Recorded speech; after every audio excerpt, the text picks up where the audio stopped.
It's all about being kind to yourself, compassionate, and truly experiencing the joy of it all. Of just connections, the Yeah, joy yeah, of yeah. just making human connections, you Yeah. know? So I think Oh my gosh. that's it. That is the theme of this episode.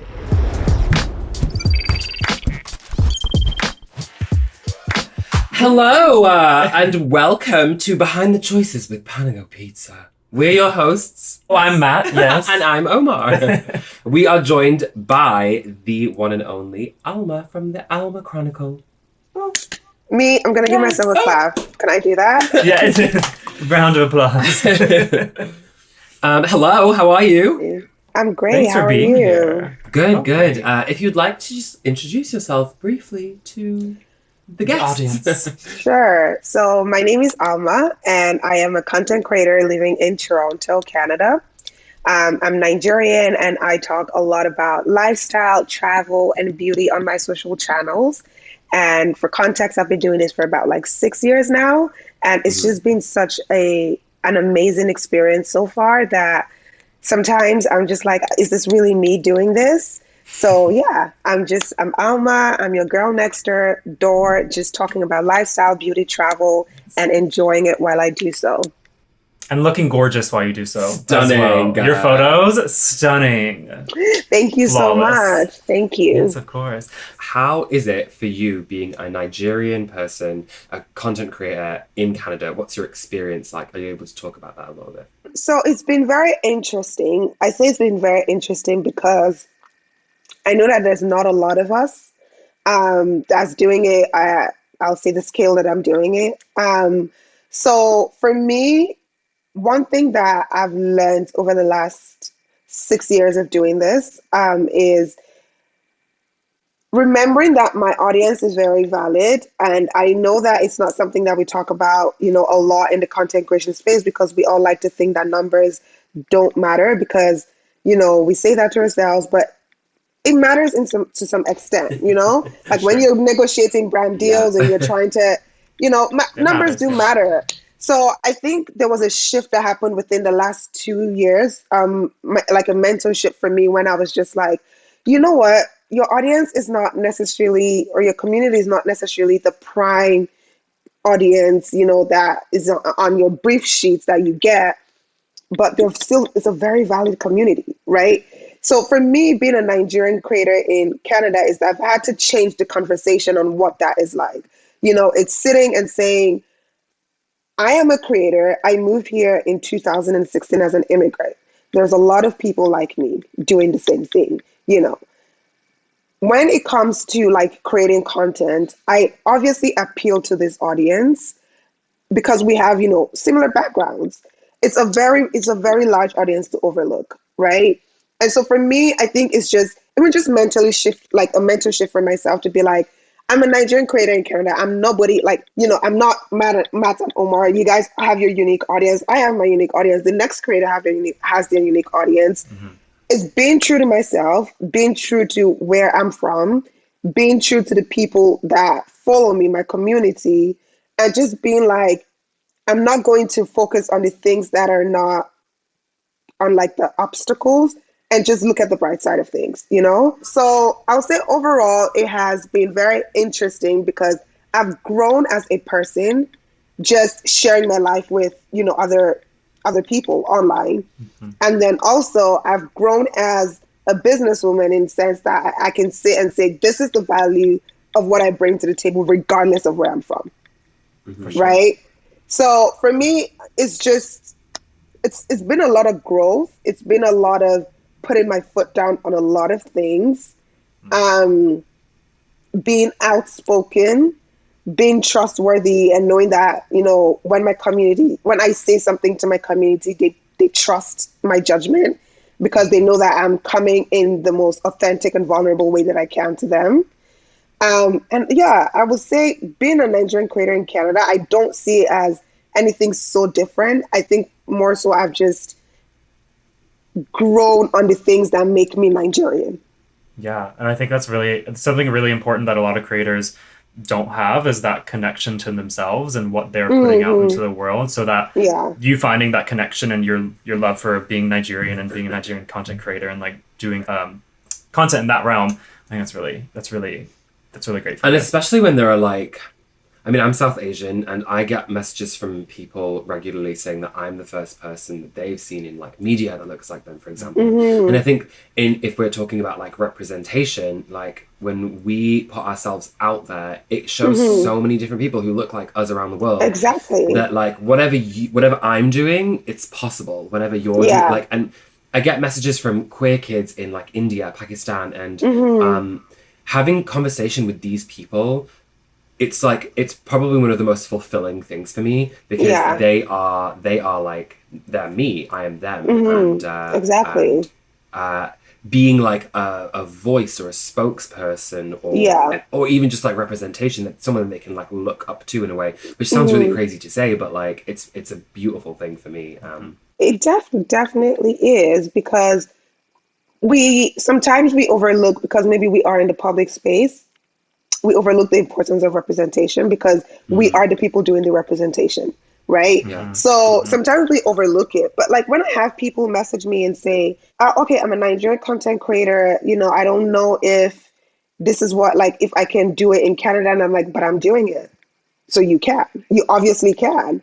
I think it's just having to overstep like this mental boundary that we sometimes put on ourselves to say, I can do it, And what you said is so, so true.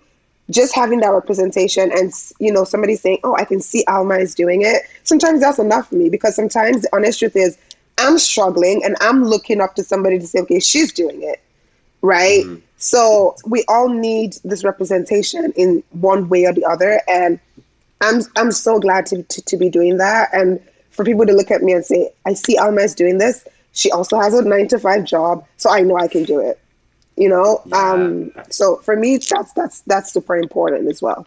I think that's something that's really important as well, that you do have that 9-to-5 job and you're able to also be the successful content creator, because a lot of people think you can't juggle it. And it's hard. I've never done that. I've always been a full-time content creator. So like that's really great of you to be able to be like so honest and authentic on your platform, that you are doing so much but able to do it, because it does open the doors for so many people who don't want to give up their 9-to-5 and they love their job, but they also want to do content creation because that's something they also love. I talk about it a lot. And the thing is, I don't shy about it. I don't keep my 9-to-5 bit away from my audience. Like, I'm not appearing online as just this girl that's a content creator. No. You will see me on Monday when I don't look like this. Or you will see me on a Wednesday afternoon when I just got off a client meeting because I'm exhausted. And it's like, you see everything, so it's possible. It's just being authentic and showing up as your true self is really what, That's the thing, isn't it? It's just like you're sharing your like authentic life. And for us, that's always been like the most important goal, is to like never put on a facade. We've never ever been the kinds of people who like exaggerate or like to like stretch the truth a little bit to make ourselves look better. We're like this like fun loving silly couple who like silly, we're so quirky. I said that last time, so but yeah, it's like what you see is what you get. And like it's been really amazing to like meet people out on the street, and like for the first time being able to like hug people, and like people come up to us and say that they love our content, and like they interact with us, and what they see on social media is what they get in person, unfortunately for everyone. Yeah, definitely. I went out the other day and one of my followers saw me and she's like, oh my God, like I've been seeing you online, I've been watching you, and now I'm meeting you in person. And it made me feel so warm, because I'm like, I really appreciate like personal, human connections a lot more right now. It's a different level. I think people also forget that like social media is a highlight reel. Like you share, the good parts of your life. You're not sharing like, being swamped with work. You're not like sharing, I don't know, like we're dealing with like immigration things right now. Neither of us are from here, so we're like dealing with like immigration things. So like those things people aren't seeing. Like, huh? We're not gonna show all that. Yeah, we're not gonna show like all this like the real nitty gritty like things that are like Yeah. I guess like give us like stress and anxiety because like we want to Yeah. keep I guess like A positivity positive. and like a Yeah, positive like definitely. outlook. Obviously, we're so comfortable sharing like things in our lives that are real and raw, but sometimes there's a mental health aspect of not totally, sharing every single piece of your life yeah, online. Like yeah, I see creators who literally share everything from the moment they wake up to the moment they go to bed. Everything is on their which is I stories, guess great, which but is like great if I you can could, do that. But I think for us, our minds don't allow us to like put it all out there every single moment of our lives. 'Cause some things are like personal, and some things don't need to be shared like to yeah, yeah, the yeah, millions of people. yeah. I feel like we're I having such a also great conversation. Oh, I love I it. This know is so good. Like speaking of content, I want to know like what's the piece of content, video, YouTube, whatever, that you're like most proud of making, or that you were I most like maybe a did, campaign you were really excited about. yeah, I did a campaign last year for, I think it was Absolutes. Yes. And the video, I still go back and I watch it. It was amazing. The video was so good. I love that. I also have a house tour on my YouTube that has like over 200,000 views now. And I, Oh, wow. okay, we'll watch it yeah, after. Yeah. definitely check it out. I love that Thank you. because I think I was very hesitant into letting people in my personal space. But I did it because I felt when I was decorating my apartment, I didn't have a lot of Canadian creators to watch on YouTube. Like, I feel like every time I went on YouTube and I typed inspiration for a one bedroom apartment, I would see all of this like US, UK homes. And I'm like, okay, but I need to buy things from IKEA Canada. So like, can somebody help me with Right. like what's in Right. Canada? Like Uh-huh. shock to you, like I need to know what's in Canada. And so I didn't find that. And so I did that. And now I get like that video gets comments every single day of people just saying, I Wow. am so glad that you did this because not a lot of, we don't see a lot of Canadian That's Toronto one bedroom apartment tours on YouTube. And that was something Yeah. that yeah. I realized was missing. And so I decided, you know what, I'm gonna do it. So You I kind killed of it. stepped out of my comfort zone for that. And I was really proud Yeah. of myself. Yeah. That's so great of you that you saw that. Like you didn't find something, so you're like, fuck it, I'm gonna make it. Exactly. So yeah, that was That's what so great. happened. Yeah, and I have friends that would be like, "Okay, so where did you get this from?" And I'd be like, "Go watch my YouTube video." It's there. It's all there. Like, But it's so true though. Like, yeah, I've had this before with with furniture too. I'm like, Oh, that's I right. was looking for dresses, like nightstands for the longest time. Everything was either US or UK based, Yeah. and I found this like perfect dresser, and I thought it was in Canada, but it was in the UK, and then it would have been Ah. like, oh my god, I don't even want to talk So about much shipping shipping. That for happens on yeah, TikTok too, where yeah, everyone's like they do like Amazon reviews of like products and they're always US based. And I'm like, I always. want it, but I can't get yeah, it. I literally, know, I know. And so I feel like the Canadian market, we still have a lot of, I feel like when it comes to obviously content creation, we're not in the major leagues yet. We have, the US, we have the UK, we have Australia. And so like there's all these people that are creating content where it's like is heavily searchable and they're dominating the industry. And I feel like Canada, we're kind of like coming up on the ladder, but we have to, and that's why when I share things with my audience, is like I know that my audience is primarily like based in Canada. I always find a Canadian link because I don't want you to go through the stress that I went through to find it, you know? But that helps you in the end to also grow your audience. Like, no, you're not focusing on totally. that, but something you want to do is grow your audience where you are, because that's where like brands will come from. Like, you just want Canadian brands who are going to like really want your Canadian based audience. So I think that's great that you like have like focused on that. That's so great. I Definitely. love that. Okay, as a creator, do you have any tips for anyone looking to start creating content past like just a hobby? And especially if they're working full time as well. Yeah. People say consistency, but you have to define what consistency is to you. I think that's very, very important. Consistency can mean once a day you're posting on all your social platforms. It could be once, every 2 days. It could be 3 times a week. You can take another person's formula. You have to sit down and look at your whole life holistically and say, realistically, this is what I can do. This is how I can That's show up really good advice. authentically to myself and give to my community or my audience. So you have to be consistent, but you have to define what consistency means to you. So, for example, myself, I know that my audience expects a YouTube video every Sunday, but that's the most that I can do. I can't do twice a week. I'm not interested in wanting to do twice a week. I can do one Sunday. I can do Sundays, and if I can't provide, if I can't share a video on a Sunday, then I'll let them know. Look, you're not getting anything this Sunday. Next week, you're gonna get it. And so it's just been very true to what your life looks like, and say, this is the output that I can give to my community, right? So that's the first tip. Number 2 will be quality over quantity every single time. You want that whenever somebody steps up on your blog, on your YouTube, on your socials, you are maintaining the same quality across the board. Like, you have to think about it like your CV, right? And the way I think about it is, this is my CV. If I have a typo in like 3 lines, a recruiter is going to notice, and we don't want to do that. So you have to always come correct, honestly. But it's funny. I see it. I see it in the same sense, but I see it as like a portfolio. It's like my exactly. work. Like, I think I said CV just because 9 to 5.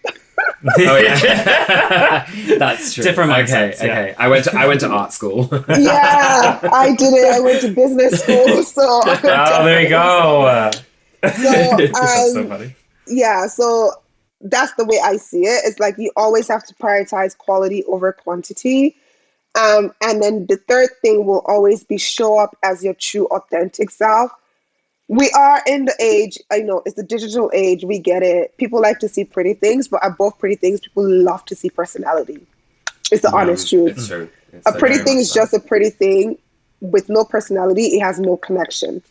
You have to, especially when you are your brand, don't be scared to show your personality. Trust me, there are people out there that can relate.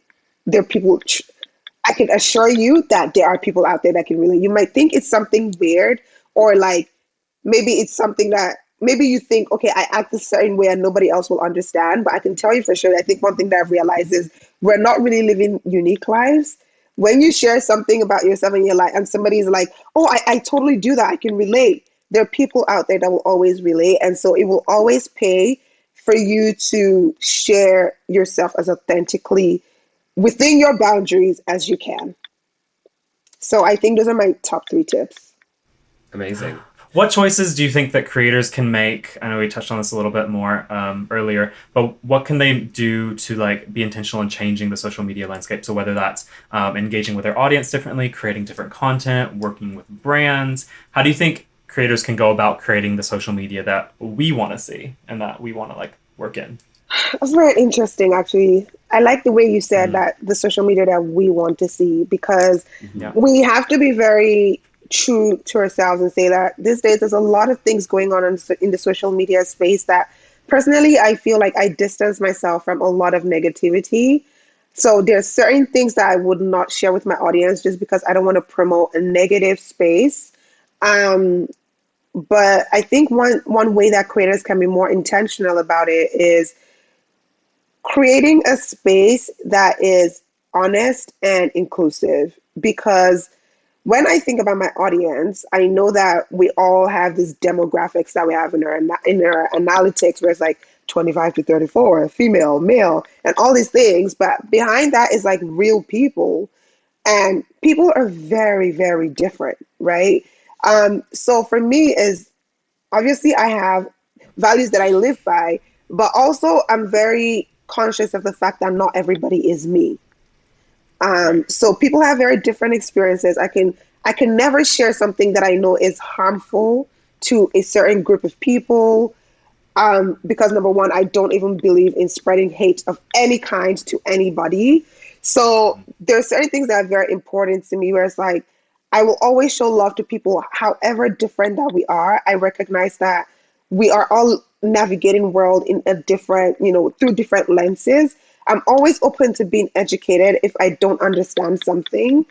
And so overall, I feel like understanding that we all have very different realities for me, it's ensuring that there is no type of negativity on my space. So if somebody drops a hateful comment, I'm deleting, I'm blocking. Like, I don't even negotiate. I don't go back and forth.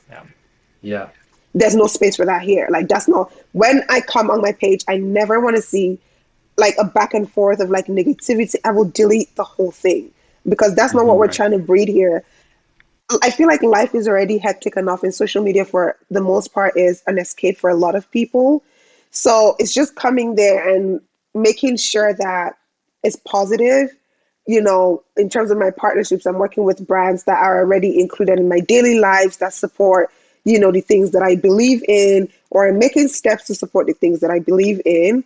And yeah, I think overall, just doing that, like, I think also knowing that as a creator, there's only so much you can do, but you can do certain things intentionally.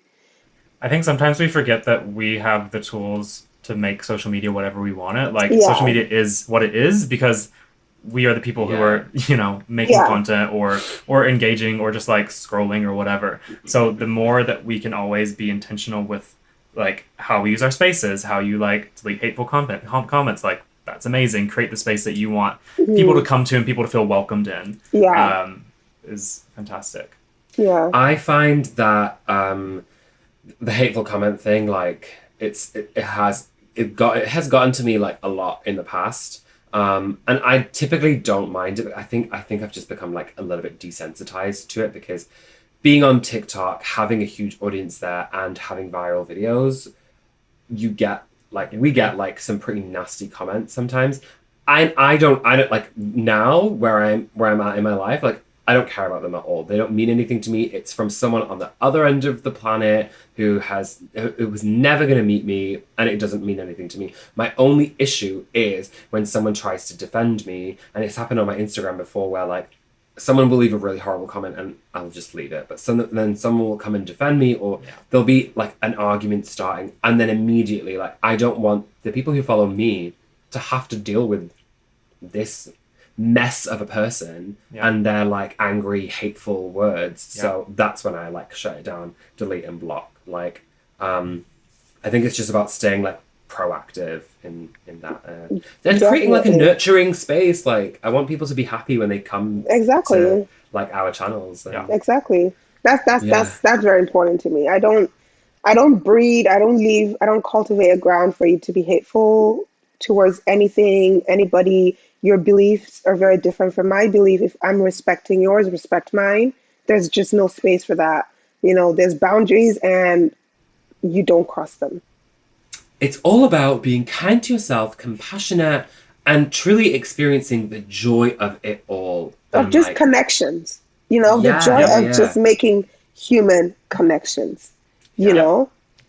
So I think oh my god, that's it. That is the theme of this episode. Obsessed. Thank you so much, Alma. Thank you so much for like being so open with us and providing us so much lovely insight and wisdom that was just so special. And I also can't wait to buy your merch. Your coffee mugs. Don't put ideas in my head, guys. Don't do it because now you see. I'm gonna add another workload to my head. Like I want sweatshirts, or I want like mugs with like Alma said so.